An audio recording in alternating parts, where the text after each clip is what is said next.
po jako akawuwo. Oluvannyuma lw'omukulembeze w'eggwanga okuyisa ekiragiro ekiggala ebifo ebikuŋŋaanya abantu abangi okuli amasomero, obutale, amasinzizo tutuuseeko mu bifo eby'enjawulo, okubadde paaka za takisi mu Kampala nga wano tusanze nga buli muntu yenna ayingira paaka asooka kunaaba ddagala eritta obuwuka mu ngalo ate g'amasomero n'amasinzizo tusanze gaggaddwa. Kabito Henry omuwanika ku stage y'e Masaka agamba nti abantu basaana okugondera amateeka era beekwasa omutonzi. Bakubira omulanga nti oli bw'aba akoze ekibaba akugambye omulaba nga akufuuyira tugaana kkiriza tutaasetaaseko lwaba embeera n'emirimu. Sekindi Rashidi ssentebe wa Kotisa asabye gavumenti okukendeeza ku miwendo egy'eddagala erinaaba mu ngalo okusobozesa buli munnayuganda okuligula okwetangira akawuka ka coronavirus.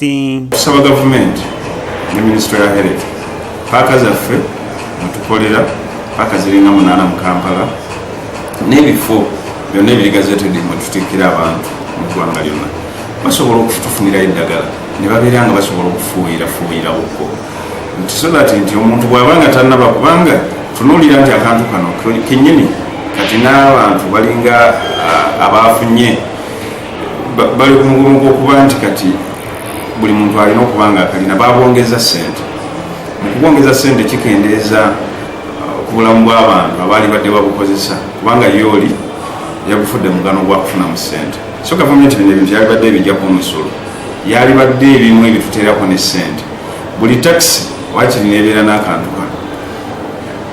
Waliwo mmotoka zaffe zigenda ewala ezigenda ku booda mbakubiriza baddereeva mwegendereza abantu abalinnya mmoloka naddala bw'omwekengera nti si munnayuganda making sure nti ab'obuyinza bamaze mukebera okulinnya mmoloka yo kubanga eyo gy'omujja ogenda mutuleetere eno mu paaka ate ave mu paaka agende mu bitundu ebirala. Tusobodde okwogerako n'abaddukanya ebimu ku bifo bino. Namugwanya Aisha omukulu w'essomero lya Bukali Junior School Nankuwadde n'agamba nti wabadde wasaana okubeerawo okuluŋŋamya n'okusaawa amateeka ku kukuuma obuyonjo eri engeri y'okwetangira coronavirus so si kuyimiriza bayizi kusoma. Tusobola okuteekawo measures ez'enjawulo okufuma sanitation ng'ekifo kiyonjo ne tumakinga sure abaana twongerako emphasis kuba abaana babadde nga banaaba mu ngalo okwongera okuteekawo sanitation gi-improvinga abaana ne baba nga babeera bulungi.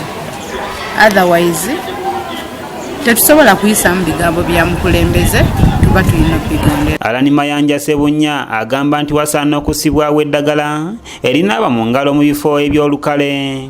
Okubuulira abantu sanitizers okuzikozesa mu bifo eby'olukale kikulu era kirungi naye n'abantu baffe omuntu ali eri e Nakaseke ali ekikamulo ali e Butalangu ali engoma ali ekinyokoka mugamba ki olwaleero tokwatakwata mu ngalo mikolo gikendeeze tunaabe mu ngalo nga tugenda okufuna ebyokulya tunaabe mu ngalo okuva mu kaabuyonjo oba mu toyireti kwegamba tugezeeko kukendeeza ku mikisa oba oliawo. Omwogezi w'essaza ekkulu ery'e Kampala mu Ekereziya Father Joseph Mukasa agamba nti bo bagadde dda Kereziya era nga basabye abakristito okusaba nga bali waka mu maka gaabwe. Kereziya kati nga bwe tugiraba kubaga eggaddwa awo nno tusaba abakristu era tukakasa nti bajja kwongera okusoma essaala zaabwe mu maka gaabwe. Father Mukasa ategeezezza nti bagenda kweyambisa emitimbagano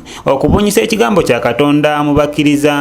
Waliwo enteekateeka ezikolebwa okulaba nti abantu tubawa ekigambo kya Katonda nga tuyita ku mikutu gino Mukama gye yatuwa ekyomulembe mass media zino gye mulina gisaasaana gitwala obubaka bwaffe okutuuka ku bantu bonna. Kironde Geoffrey ngono munnabyanjigiriza asabye ebitongole ebya gavumenti okuli NSSF ne URA okuddiza ku bantu naddala mu kiseera kino eky'okusoomoozebwa. Akati eno essaawa gavumenti erage nti esobola okujja eddize ku banno baayo abagiwanzi.